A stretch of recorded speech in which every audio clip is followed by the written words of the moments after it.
ایک واقعہ یہ ہے، تاریخ میں مختلف واقعات ہیں، اس میں سے اب جو میں واقعہ بیان کرنے جا رہا ہوں یہ واقعہ کسی کتاب میں نہیں ہے، یہ واقعہ ہمیں بیان کیا ہے علی اکبر مہدی پور نے، جنہوں نے کئی کتابیں تالیف کی، 60 سے زیادہ تالیفات ہیں ان کے امام زمانے کے اوپر، اور امام زمانے کے اوپر انہوں نے بہت زیادہ کام کیا ہے، کتابیں بہت لکھی ہیں اور تحقیقات بہت کی ہیں، کم میں ہوتے ہیں۔ علی اکبر مہدی پور انہوں نے ایک واقعہ نقل کیا تھا جب ان کے پاس جانا ہوا، ان کا نام ہے علی اکبر مہدی پور۔ ایک مرتبہ ان کے پاس جانا ہوا اور ان سے ملاقات ہوئی، تو امام زمانے کے موضوع پہ جب گفتگو ہو رہی تو انہوں نے ایک واقعہ نقل کیا۔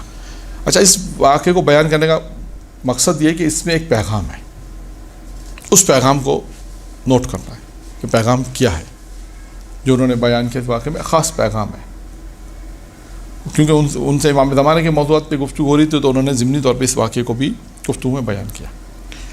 انہوں نے کہا کہ یہ واقعہ جب میں بیان کر رہا ہوں تقریباً ان سے ملاقات بھی 10 15 12 سال، تقریباً 15 سال سمجھ لیں آپ، اور انہوں نے 15 سال پہلے کہا تھا یہ واقعہ 80 سال پرانا ہے، تو یہ آج سے ہو جائے گا 95 سال پرانا تقریباً، یعنی پاکستان بننے سے پہلے کا واقعہ ہے۔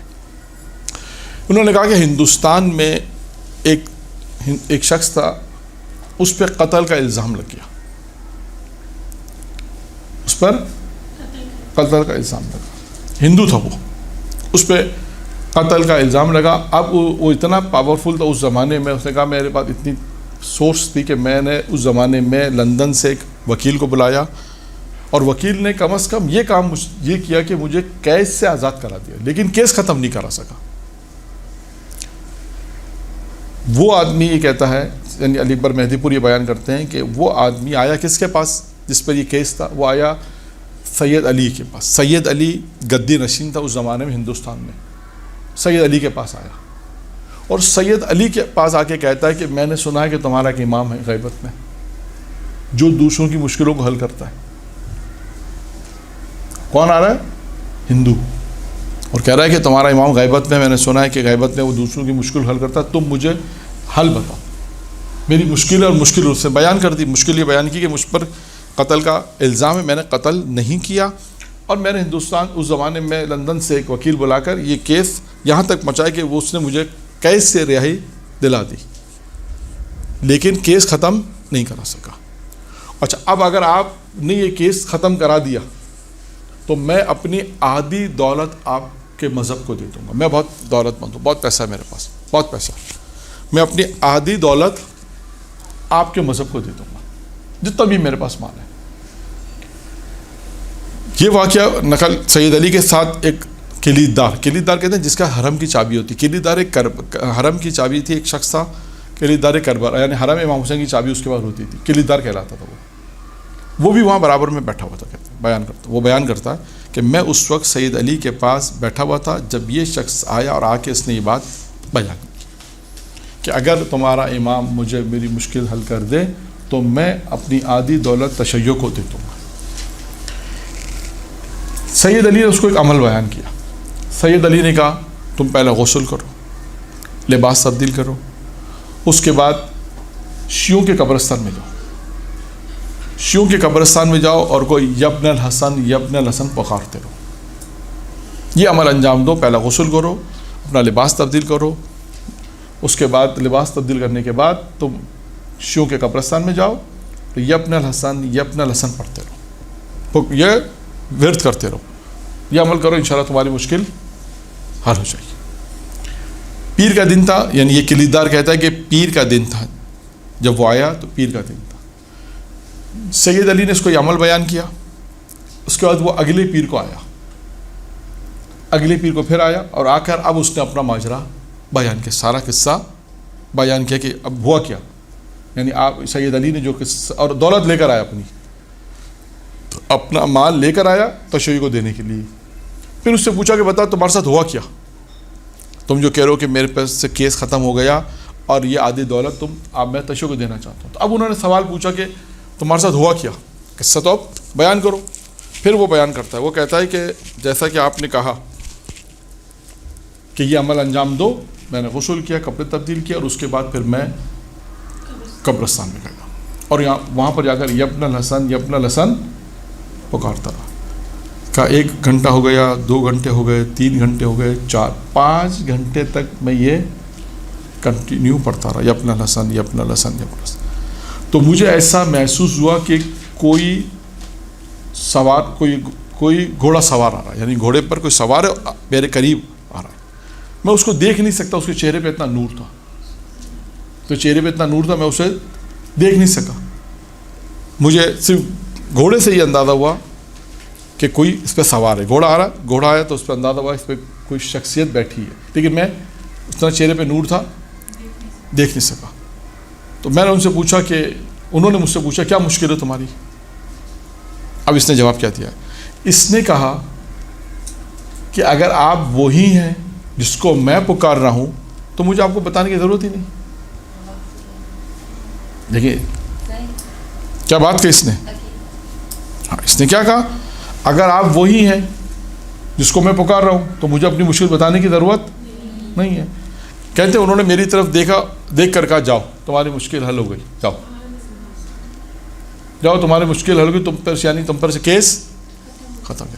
اب سنیے، اب سوال جو میں نے کہا نا اس قصے میں پیغام، اب یہ شخص کہتا ہے کہ میں نے آپ کے امام سے سوال پوچھا، آپ آئے میری طرف دیکھا، آپ میں اتنی صلاحیت ہے کہ آپ نے میری طرف دیکھا اور کہا جاؤ کیس ختم، تمہاری مشکل حل ہو گئی۔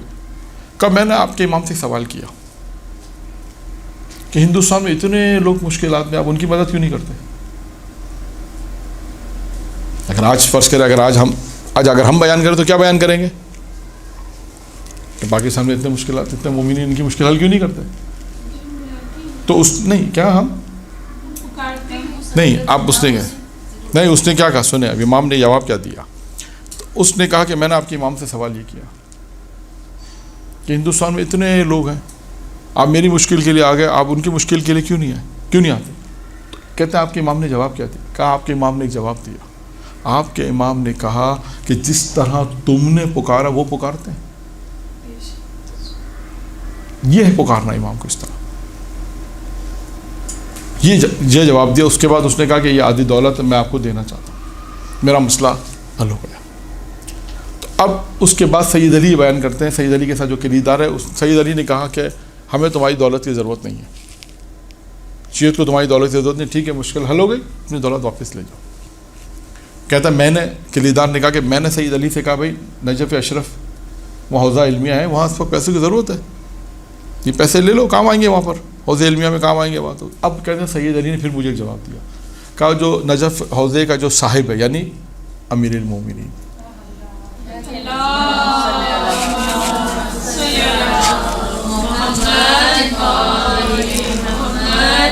کہ جو اس کا صاحب ہے حوضہ علمیہ کا جو صاحب ہے، کہا اس کا جو صاحب ہے یعنی امیر المومنین کا، وہ اس کی مشکل حل کر دے گا، ہمیں اس کی ضرورت نہیں۔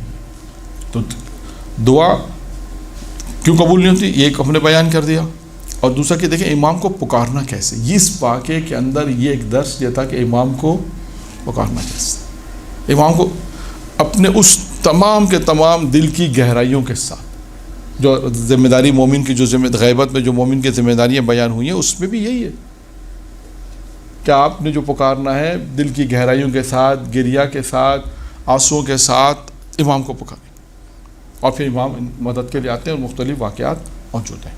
تو ایک یہ واقعہ امام زمانہ کے حوالے سے کہ امام کو کس طرح پکارنا چاہیے، ان تمام شرائط کے ساتھ، گریہ کے ساتھ، دل کی گہرائیوں کے ساتھ، جس ہم جملہ کہتے ہیں نا، دل کی گہرائیوں کے ساتھ انسان پکارے، اور انسان جس حالت میں پکارے گا پھر آپ دیکھیں کہ امام انشاءاللہ مشکلات حل کرتے ہیں۔ اچھا، اب تاریخ میں ایک واقعہ اور ملتا ہے، وہ شخصیت ہے کہ جس نے یہ کہا، کیا جملہ کہا کہ مجھے وقت کا امام مجتہد کہہ دے۔ ہاں، وہ کون ہے؟ نہیں، ہاں جی، دیکھیے نجف اشرف میں، نجف میں جب وہ وقت آیا کہ اس وقت نجف میں ایک آیت اللہ تھے، ان کا نام تھا شیخ محمد حسن صاحب جواہر. جواہر ایک کتاب کا نام ہے، فقہ پہ کتاب لکھے، تقریباً 40 سے اوپر جلدیں ہیں ان کو. جواہر فقہ پہ کتاب ہے جواہر، تو ان کو کہتے تھے صاحب جواہر کہتے تھے. شیخ محمد حسن کا جب انتقال ہوا تو اس وقت حوض علمیہ کی جو حوض علمیہ کے جو بڑا نام تھا وہ تھا شیخ مرتضی انصاری. شیخ انصاری، ان کے تو بہت دلچسپ واقعات ہیں، آپ نے سنے ہوں گے شاید، میں نے بھی پہلے کچھ بیان کیا تھا. جی ہاں کان میں. اس کے علاوہ اور کون کون سے واقعات؟ ہاں ٹھیک ہے. اور دو اور انہوں نے جو بسم اللہ کہی تھی وہ بتا دیا، انہوں نے بتا دیا دو واقعات، دو انہوں نے بتا دیا، بسم اللہ انہوں نے بتا دیا. اور دو واقعات ہوئے. ان کا ایک اور واقعہ ہے، وہ یہ ہے کہ ایک طالب علم نے خواب دیکھا. اس کو خواب میں شیطان کو دیکھا، اور شیطان سے اس کی گفتگو ہوئی. تو شیطان نے اس طالب علم سے کہا کہ دیکھو، گفتگو میں بہکانے کی بات ہوئی تو اسے کہا تم لوگ کو تو بہکانا بڑا آسان ہے، تم لوگ تو میرے بہکائی میں آ جاتی ہو. تمہارا جو استاد ہے نا شیخ انصاری، یہ میرے گرفت سے نہیں آتا، یہ میرے لیے بڑا مشکل ہے. یہ دیکھو رسیاں دکھائیں خواب میں کہ رسیاں توڑ کے بھاگا. یہ آیا تھا کچھ دیر، تھوڑی دیر کے لیے گرفت میں آیا تھا، تھوڑی دیر کے لیے، لیکن یہ رسیاں توڑا کر بھاگ گیا. شاگرد کی آنکھ کھل گئی، یہ کیا ماجرا ہے. شیخ کے پاس گئے، اپنے استاد کے پاس گئے، کہا کہ بالکل صحیح کہتا ہے شیطان، ایسا ہی ہوا تھا. کہ کل گھر پہ مہمان آئے اور کچھ پیسے نہیں تھے، کچھ بھی پیسے نہیں تھے. کیا کریں؟ کہا میں نے سوچا کہ بیت المال سے میں ادھار لے لوں. میرا مطلب سب کو وہ شہریہ ملتا ہے، مجھے بھی شہریہ جو ملے گا، حقوق جو ملیں گے، لیکن ابھی اس میں ٹائم ہے، 10-12 دن مطلب وقت، جو بھی وقت ہوگا. کہا میں ادھار لے لیتا ہوں، اور جب شہریہ ملے گا تو میں اس میں ڈال دوں گا. کہا میں اس نیت سے میں نے قرضہ نکالا بیت المال سے، کیونکہ خود مجتہد شہریہ دیتے تھے. تو کہا اس نیت سے کچھ رقم نکالی کہ مہمانوں کی کوئی مہمان نوازی کی جائے اس زمانے میں، جو بھی مہمان چیزیں. کہا یہ سوچ کر میں نے رقم نکالی، اور تھوڑی دیر بعد یہ احساس ہوا کہ اگر میں مر گیا تو اس کو دے گا کون، اس کو کون. کہ بس یہ احساس ہوا، جیسے خیال آئے میں نے رقم واپس رکھ دی. کہ جو شیطان نے تم سے کہا نا کہ میں تھوڑی دیر کے جو گرفت میں آیا وہ یہی تھا. اب آپ سوچئے کہ یہ مرجع مجتہد جو بنے ان کی زندگی کے، یہ وہ واقعات ہیں مرجع سے پہلے کے واقعات ہیں. مرجع ہو سکتا ہے بعد کے بھی ہو واقعات، کیونکہ ان کی زندگی میں بہت سے واقعات ہیں. ان کی زندگی میں سے ایک واقعہ کہ دیکھیں یہ اتنے متقی و پرہیزگار تھے، اگر ایک لمحے کے لیے بھی اگر بیت المال سے پیسہ لے رہے ہیں تو یہ سوچ رہے ہیں کہ اگر میں مر گیا تو یہ بھرے گا کون دے گا، کس کو کیا پتہ میں نے قرضہ لیا. اور اس کے بعد وہ واپس رکھ دیا. اب یہ شیخ مرتضی انصاری کا دیکھیں انکساری تواضع بھی دیکھیے گا، اور اس کے بعد دیکھیے گا امام زمانہ کہ اس قصے میں کیا واقعہ ہے. شیخ مرتضی انصاری کے پاس اس زمانے میں نجف کے لوگ آئے اور آ کے کہا کہ آپ اپنی توضیح المسائل دیں. آج کے اسلام میں توضیح المسائل، رسالہ علمیہ جسے ہم کہتے ہیں، کیونکہ جو جن کا انتقال ہو گیا تھا، شیخ محمد حسن کا انتقال ہو گیا آیت اللہ کا، وہ لوگ ان کی تقلید کرتے. تو اب آپ مرجع مجتہد، آپ اپنی توضیح المسائل دیں تاکہ لوگ آپ کی تقلید کریں. انہوں نے کہا نہیں، میں اپنی توضیح نہیں دوں گا، میں اپنا رسالہ عملیہ نہیں دوں گا، اس لیے کہ مجھ سے بڑا عالم مازندران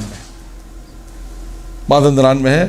سید العلماء مازندرانی بہت مشہور عالم تو زمانے کے، کہا سید العلماء ہے مازندران میں، مازندرانی وہ مجھ سے عالم ہے، میں جب تک وہ موجود ہے میں لکھ کے نہیں دوں گا، میں اپنی توضیح نہیں دوں گا. لوگوں نے کہا کہ آپ ہی خط لکھیں. ان کو خط لکھا کہ بھئی آپ بڑے عالم ہیں، یہ ہیں، آپ اس وقت مرجعیت کا اعلان کر دیں اور اپنا رسالہ علمیہ دے دیں، توضیح المسائل دے دیں تاکہ لوگ اس پہ عمل کریں. اور آپ ہم سے سینئر بھی ہیں، ہم سے بڑے بھی ہیں، نجف میں بھی آپ ہم سے سینئر تھے. سب جو خط میں لکھنا تھا انہوں نے لکھا. تو اب انہوں نے جواب میں کیا لکھا؟ انہوں نے جواب میں لکھا کہ یہ بات ٹھیک ہے کہ ہم مباحثہ کرتے تھے، نجف میں ہم سینئر تھے، لیکن تم فقہ میں قوی تھے مجھ سے، اور میں تو مازندران ہو گیا، نجف چھوڑے اتنا عرصہ ہو گیا، اب تو عوام میں کام کر رہے ہیں، تبلیغات کر رہے ہیں، لیکن اس وقت میں یہ سمجھتا ہوں کہ تم مجتہد اور تم اپنی توضیح المسائل دو تاکہ لوگ اس پر جو ہے وہ عمل کریں.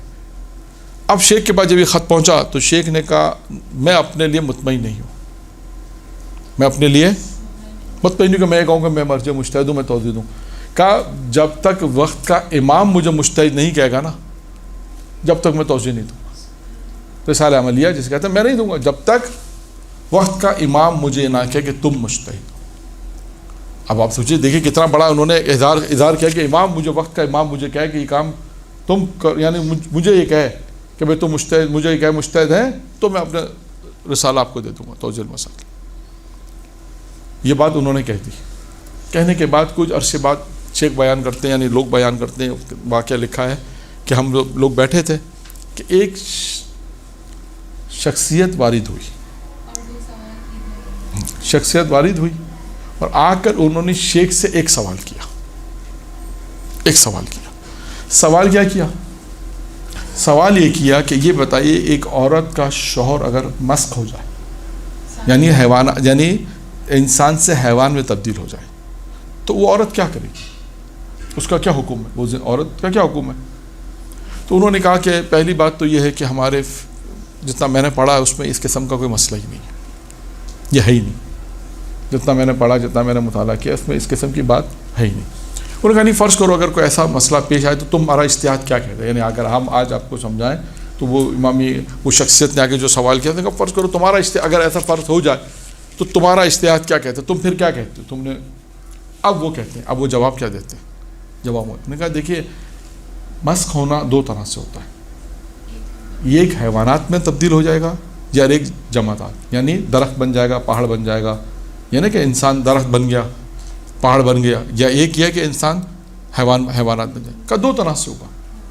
اگر یہ عورت کا شوہر پہلی قسم میں، جماعت کی قسم میں پتھر بن گیا یا درخت بن گیا، تو یہ جو ہے کیا، یہ کون سے، یہ جو ہے وہ عورت جو ہے، وہ عورت وفات کا عدہ رکھے گی، یعنی شوہر مر گیا، کیونکہ ان پتھروں میں روح نہیں ہوتی، تو اس کا مطلب اس کا یہ عورت وفات کا عدت رکھے، جو مدت وفات کی جو مدت ہے وہ عدت پوری کرے، اور اس کے بعد وہ آزاد ہو جائے، دوسرا شوہر کر سکتی۔ کہتے ہیں اگر اس کا شوہر مسخ ہوا ہے لیکن وہ حیوانات میں مسخ ہوا، حیوانات میں روح ہوتی ہے، اس کا مطلب ہے کہ وہ طلاق کی جو مدت ہے، طلاق کے بعد جو عدت رکھنی پڑتی ہے، وہ عدت رکھے، اور اس کے بعد وہ عدت کے بعد وہ آزاد ہو جائے اور دوسرا شوہر کر سکتی ہے۔ کہتے ہیں جب یہ جواب دیا تو آنے والے شخص نے کہا انت المجتہد، 3 دفعہ اس لفظ کی تکرار کی، انت المجتہد، یعنی تم مجتہد ہو، تم مجتہد ہو، تم مجتہد ہو۔ اچھا، اب یہ گفتگو ہو ہی رہتی کہ اتنی دیر میں نے کہا یہ کون تھا؟ شیخ بیان کرتے ہیں کہ دیکھا تو وہ شخصیت غائب ہو گئی، شاگردوں کو بھیجا، دیکھو کون ہے، دیکھا کوئی بھی نہیں ہے۔ پھر انہیں اس بات کا، جب یہ جملے سنے 3 مرتبہ، تم مجتہد ہو، تم مجتہد ہو، اس بات کا اطمینان ہوا کہ وقت کا امام آیا تھا، اور آنے کے بعد امام نے یہ کہا کہ تم مجتہد ہو کہا۔ اس کے بعد شیخ انصاری نے اپنا جو رسالہ عملیہ جو تھا، جسے ہم توضیح المسائل کہتے ہیں، تکرار کر رہا ہوں اس لیے کہ توضیح المسائل جسے اردو میں ہم توضیح المسائل کہتے ہیں، وہ توضیح المسائل جو ہے انہوں نے دی، اور اس کے بعد لوگوں نے اس پہ ان کی تقلید شروع کی۔ تو دیکھیں کہ اب یہ ان 2 سے واقعات میں نے آپ کے سامنے امام کے سے مربوط واقعات 2 پیش کیے۔ ایک میں کیا ہے کہ امام کو پکارنا کس طرح چاہیے، 1 2 یعنی انہوں نے اپنے آپ میں یہ معیار رکھا اپنے اندر کہ بھائی وقت کا امام آئے گا، مجھے مجتہد کہہ تو میں توجہ دوں، یعنی اپنے آپ کو اس مقام پہ سمجھا، جو بھی سمجھا، یعنی انہوں نے ایک معیار بیان کیا کہ ہم امام سے اگر چاہیں تو یہ بھی، اگر ہم چاہیں، اگر انسان اتنا پاک و پاکیزہ ہے، اتنا عمل کر رہا ہے، وہ کہے کہ مجھے آج کی اصلاح، اگر آج ہم اپنے آپ کو یوں کہیں کہ امام ہمیں سند دے دیں، یہ سند ہی ہے نا امام کی، امام نے کہا تو مجتہد ہو۔ تو آج اگر انسان میں اتنی صلاحیت ہے، اتنا عمل پاکیزہ ہے، اتنی اپنی روح کو پاکیزہ کیا ہے، اس طرح کہ ہم یہ کہہ سکیں بھائی امام آپ ہمیں سند دیں کسی چیز کی،